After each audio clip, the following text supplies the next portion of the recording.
DMK vs BJP இந்த ரெண்டு கட்சி தான் வந்து தமிழ்நாடுடைய ஃபியூச்சர் பாலிடிக்ஸில் 2026 அசம்பிளி எலெக்ஷன்ஸாக இருக்கட்டும், இல்லை அதுக்கப்புறம் வரப்போகிற எலெக்ஷன்ஸாக இருக்கட்டும், எல்லா எலெக்ஷன்ஸ்லையும் நம்ம பார்க்க போகிற ஸ்டேட் வந்து மகாராஷ்டிரா, இன்னொன்று வந்து வெஸ்ட் பெங்கால், மேற்கு வங்கம். இந்த ரெண்டு ஸ்டேட்ஸ்லையும் வந்து பிஜேபி 0 to ஹீரோ அப்படிங்கிற மாதிரி தான் அவங்களுடைய அக்கௌண்ட்டை வந்து ஓப்பன் பண்ணி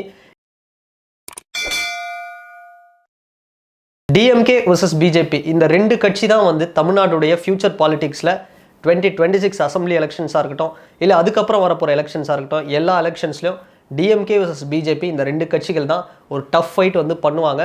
இதுக்கு முன்னாடி பார்த்தோம் அப்படின்னா வந்த ஸ்டாட்டிஸ்டிக்ஸ் எடுத்தோம்னா டிஎம்கே vs ஏடிஎம்கே இந்த ரெண்டு ரீஜனல் பார்ட்டிஸ் தான் தமிழ்நாட்டில் ஒரு பெரிய ஒரு டஃப் ஃபைட் வந்து பண்ணிட்டு இருப்பாங்க. இப்போ நடந்த லோக்சபா எலெக்ஷனில் கூட பார்த்தோம்னா டிஎம்கே vs ஏடிஎம்கே அப்படிங்கிற மாதிரி தான் போச்சு. ஆனால் இருந்தாலும் டே பை டே வந்து க்ரோத் அப்படிங்கிறது பிஜேபிக்கு பெரிய அளவில் வந்திருக்காங்க. இந்த டைமை வந்து பார்த்தோம்னா ஓட் பர்சன்டேஜ் அப்படிங்கிறது ஒரு பெரிய அளவில் வந்து பிஜேபிக்கு இன்க்ரீஸ் ஆகிருக்கு. ஸோ எதனால் பிஜேபி vs டிஎம்கே இதுதான் வந்து தமிழ்நாடு பாலிடிக்ஸில் இருக்கும் அப்படிங்கிறத இந்த வீடியோக்குள்ளே வந்து நம்ம ஃபுல்லாக பார்க்கலாம். ஸோ ஃபஸ்ட்டு நம்ம வந்து ஒரு 2 எக்ஸாம்பிள் இதுக்காக நம்ம எடுத்துக்கணும். அதாவது 2 ஸ்டேட்ஸ், 2 மாநிலங்களுடைய நிலவரம், கடந்த 20 வருஷத்துடைய அந்த அரசியல் நிலவரத்தை வந்து நம்ம பார்த்தாலே தெரிஞ்சிடும். ஒன்று நம்ம பார்க்க போகிற ஸ்டேட் வந்து மகாராஷ்டிரா, இன்னொன்று வந்து வெஸ்ட் பெங்கால், மேற்கு வங்கம். இந்த 2 ஸ்டேட்ஸ்லையும் வந்து பிஜேபி 0 to ஹீரோ அப்படிங்கிற மாதிரி தான் அவங்களுடைய அக்கௌண்ட்டை வந்து ஓப்பன் பண்ணி இன்றைக்கி அந்த ஸ்டேட்டில் ஒரு பெரிய லெவலில் இருந்திருக்காங்க. ஸோ அதே ஃபார்முலா தான் தமிழ்நாட்டிலையும் பிஜேபி வந்து ஃபாலோ பண்ணிட்டு இருக்காங்க. அது ஏன் எப்படி அப்படிங்கிறத நம்ம ஃபுல்லாக பார்ப்போம். ஃபஸ்ட்டு நம்ம பார்க்க போகிறது மகாராஷ்டிராவுடைய கிரவுண்டு நம்ம எடுத்துக்கிட்டோம் அப்படின்னா, ஃபஸ்ட்டு நம்ம மகாராஷ்டிராவை எடுத்து பார்த்தோம் அப்படின்னா அங்கே Indian national Congress, BJP and Shiv Sena இந்த 3 கட்சிகளும் வந்து ஒரு பெரிய கட்சி அப்படின்னு சொல்லலாம். அதில் வந்து சிவசேனாவும் பிஜேபியும் வந்து ரொம்ப காலமாக வந்து கூட்டணி, கிட்டத்தட்ட ஒரு 20-25 வருஷமாகவே ஒரு பெரிய அளவில் வந்து கூட்டணி வந்து இருந்திருக்காங்க. 1999 அதுக்கப்புறம் நடந்த எல்லா எலெக்ஷன்ஸ்லேயும் வந்து பிஜேபியோட சிவசேனா வந்து கூட்டணி இருந்திருக்காங்க. அப்போ பார்த்தோம் அப்படின்னா பிஜேபி வந்து ஒரு பெரிய அளவில் வந்து ஒரு சீட்ஸ் எல்லாம் வின் பண்ணலை. ஒரு 40-45 இந்த மாதிரி தான் அசம்பிளி எலெக்ஷனில் வின் பண்ணாங்க. அதுக்கப்புறம் பார்த்தோம்னா பால் தாக்கரே அவர்கள் இருந்த வரைக்குமே சிவசேனா பெரிய அளவில் ஒரு லீடு இருந்தாங்க.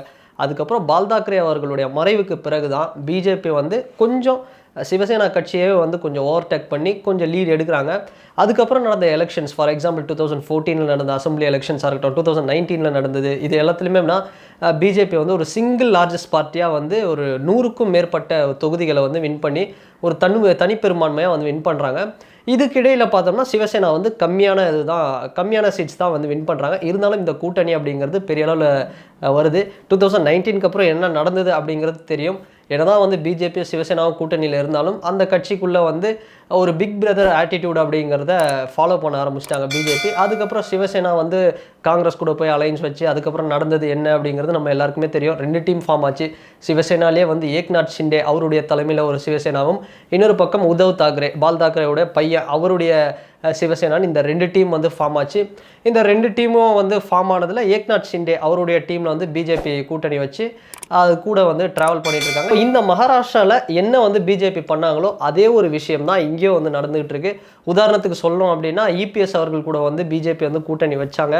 அதுக்கப்புறம் அந்த கூட்டணியை பிரேக் பண்ணிவிட்டு திரும்ப வந்து பார்த்தோம் அப்படின்னா ஓபிஎஸ் அவர்கள் கூட வந்து வச்சுக்கிட்டு இருக்காங்க. டிடிவி இவங்க எல்லாம் வந்து ஒரு அலைன்ஸ் ஃபார்ம் பண்ணிட்டு இருக்காங்க. பாட்டாளி மக்கள் கட்சி இதெல்லாம் பார்த்தோம்னா மகாராஷ்டிராவில் ஒரு 40 சீட்டில் இருந்த பிஜேபி படிப்படியாக வந்து அப்படியே இன்னைக்கு 120 சீட்டு, கிட்டத்தட்ட ஒரு 112 சீட்டு வரைக்கும் வந்து வின் பண்ணியிருக்கிறாங்க. இத்தனைக்கும் சிங்கிள் லார்ஜஸ்ட் பார்ட்டியாகவே வின் பண்ணியிருக்கிறாங்க அப்படின்னு சொல்லலாம். ஸோ அந்தளவுக்கு தமிழ்நாடோடு நம்ம அப்ளை பண்ணி பார்த்தோம் அப்படின்னா மகாராஷ்டிராவும் இங்கே இருக்கிற நம்ம ஏடிஎம்கே அண்ட் பிஜேபிக்கு உண்டான கூட்டணி அப்படிங்கிறது ஓரளவுக்கு ஒத்து போகும். ஸோ அடுத்து நம்ம பார்க்க போகிற ஸ்டேட் வந்து வெஸ்ட் பெங்கால், மேற்கு வங்கம். இங்கே வந்து உண்மையாகவே பிஜேபி வந்து 0லேருந்து ஹீரோ அப்படிங்கிற ஒரு லெவலுக்கு தான் வந்திருக்காங்க. ஏன்னா தமிழ்நாட்டில் இப்போ எப்படி பிஜேபி வந்து 40 தொகுதியும் வந்து தோற்றுருந்தாங்களோ அது மாதிரியான ஒரு ரெக்கார்டு தான் வந்து மெயின்டைன் பண்ணிட்டு இருந்தாங்க வெஸ்ட் பெங்காலில். அந்தளவுக்கு ஒரு 0% இருந்த ஒரு பிஜேபி 0லேருந்து எப்படி வந்து ஒரு 18 சீட்டு கிட்ட வின் பண்ணாங்க அப்படிங்கிறதையும் நம்ம பார்த்தோம் அப்படின்னா இங்கே தமிழ்நாட்டில் எப்படி சிங்கிள் லார்ஜஸ்ட் மெஜாரிட்டி பார்ட்டியாக வந்து அவங்க எமர்ஜ் ஆக போகிறாங்க அப்படிங்கிறது வந்து க்ளீனாக தெரியும். ஃபர்ஸ்ட் நம்ம வெஸ்ட் பெங்காலில் எடுத்துக்கிட்டோம் அப்படின்னா வெஸ்ட் பெங்காலில் ஜென்ரலாக பார்த்தோம்னா திரிணாமுல் காங்கிரஸ், மம்தா பானர்ஜி அவங்க தான் வந்து ஒரு பெரிய ஒரு ரீஜனல் பார்ட்டியாக இருக்காங்க. ஸோ இங்கே வந்து பிஜேபி ரொம்ப ஒரு சின்ன பார்ட்டியாக தான் இருக்குது. உதாரணத்துக்கு சொன்னோம்னா 2009 நடந்த எலெக்ஷன்லாம் 0% தான் அவங்களுடைய ஓட்டு அப்படிங்கிறது சீட், வின்னிங் சீட். நான் சொல்கிறது அப்படின்னா லோக்சபா சீட், மொத்தம் அங்கே இருக்கிறது பார்த்தோன்னா 42 Lok Sabha seats. So 2009 BJP West பெங்காலில் ஒரு சீட் வின் பண்ணுறாங்க. அதுக்கப்புறம் வந்து மோடி அவர்கள் ஃபர்ஸ்ட் டைம் 2014 பிரைம் மினிஸ்டர் ஆகிறாரு. அந்த டைமில் பார்த்தோம்னா 2 சீட் வின் பண்ணுறாங்க. ஸோ இப்படியே போயிட்டு இருந்த ஒரு பிஜேபியோட அக்கௌண்ட் அப்படிங்கிறது அப்படியே ஒரு ட்ரிபிள் மடங்காக வந்து அதிகரிச்சது அப்படின்னு தான் சொல்லணும். அது எப்போ அப்படின்னு பார்த்தோம்னா 2019 நடந்த லோக்சபா எலெக்ஷனில் வெஸ்ட் பெங்காலில் மட்டும் கிட்டத்தட்ட வந்து அவங்க வின் பண்ண சீட்ஸ் பார்த்தோம் அப்படின்னா 42ல் 18 சீட்டு வந்து வின் பண்ணியிருக்கிறாங்க பிஜேபி. ஒரே கட்டத்தில் வந்து ஒரு பெரிய ஒரு க்ரோத்தாக அந்த லெவலில் வந்து இது பண்ணாங்க. ஸோ இந்த 2019 வந்து பிஜேபி வாங்கின சீட்ஸ் வெஸ்ட் பெங்காலில் கிட்டத்தட்ட வந்து திரிணாமுல் காங்கிரஸ் பார்ட்டியை ஒரு ஆட்டம் காண வச்சுது அப்படின்னே சொல்லலாம். அதுக்கப்புறம் பார்த்தோம் அப்படின்னா 2024 இப்போ ரீசெண்டாக நடந்த லோக்சபா எலெக்ஷனில் 12 சீட்டு வந்து வின் பண்ணுறாங்க. கிட்டத்தட்ட ஒரு ஏற்றம் இறக்கம் இருந்தாலுமே பிஜேபியோடைய அந்த 0லேருந்து ஸ்டார்ட் பண்ணி இந்த அளவுக்கு வந்து ஒரு 18 வரைக்கும் போன சீட்ஸ் அப்படிங்கிறது ஒரு பெரிய லெவலில் இருக்குது. ஸோ இங்கே வந்து ஒரு சிங்கிள் லார்ஜஸ்ட் பார்ட்டியாக வந்து எமர்ஜ் ஆகிட்டாங்க, ஒரு பெரிய லெவலில் இருக்காங்க வெஸ்ட் பெங்காலில். ஸோ இந்த 2 ஸ்டேட்லையும், அதாவது மகாராஷ்டிரா அண்ட் வெஸ்ட் பெங்காலில் பிஜேபியோடைய பர்ஃபார்மன்ஸ் எப்படி இருக்குது, க்ரோத் வந்து எப்படி டே பை டே க்ரோத்தாக இருக்குது அப்படிங்கிறத பார்த்தாலே தெரிஞ்சிருக்கும். ஸோ இதுக்கப்புறம் வந்து தமிழ்நாட்டில் பிஜேபி வர்சஸ் டிஎம்கே இப்படிங்கிற ஒரு ஃப்யூச்சர் பாலிடிக்ஸை நோக்கி தான் வந்து ஒரு போக போகுது அப்படின்னு வந்து சொல்லலாம். ஸோ இங்கே பார்க்க வேண்டிய விஷயம் என்னென்னா, மகாராஷ்டிராவில் ஃபாலோ பண்ண ஒரு ஸ்ட்ராட்டஜியை இங்கே இருக்கிற ரீஜனல் பார்ட்டிஸ் கிட்ட பிஜேபி வந்து இந்த ஸ்ட்ராட்டஜியை வந்து ஃபாலோ பண்ணிகிட்ருக்காங்க. அண்ட் இன்னொரு பக்கம் வெஸ்ட் பெங்காலில் எப்படி வந்து மம்தா வர்சஸ் பிஜேபி அப்படிங்கிற மாதிரி ஒரு தோரணையை தான் இங்கேயும் வந்து கிரியேட் பண்ணியிருக்காங்க, ஸ்டாலின் வர்சஸ் பிஜேபி அப்படிங்கிற மாதிரி. ஸோ அங்கே எப்படி திரிணாமுல் காங்கிரஸ் வர்சஸ் பிஜேபியோ இங்கேயும் வந்து டிஎம்கே வர்சஸ் பிஜேபி அப்படிங்கிற மாதிரி தான் போயிட்டுருக்கு. ஸோ இந்த 2 ஸ்டேட்டோட பாலிடிக்ஸ் பார்த்துருந்தாலே தெரிஞ்சிருக்கும். ஸோ அடுத்து வந்து பிஜேபியோட க்ரோத் இங்கே எப்படி வந்து வரப்போகிறாங்க அப்படின்னு.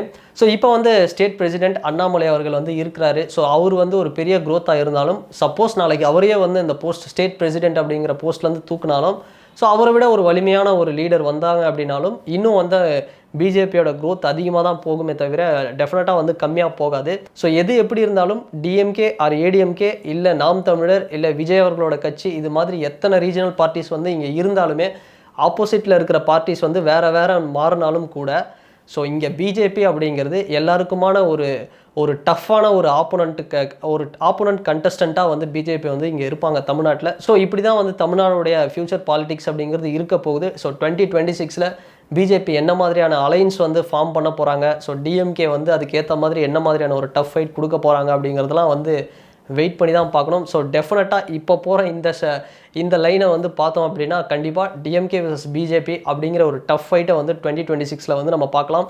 ஸோ இந்த வீடியோ பற்றினா உங்களுடைய கருத்து என்ன அப்படிங்கிறத இந்த கமெண்ட் செக்ஷனில் வந்து பதிவிடுங்க. அண்ட் வேறு ஒரு வீடியோவில் வேறு ஒரு கண்டென்ட்டில் நான் உங்களை பார்க்குறேன். பாய்.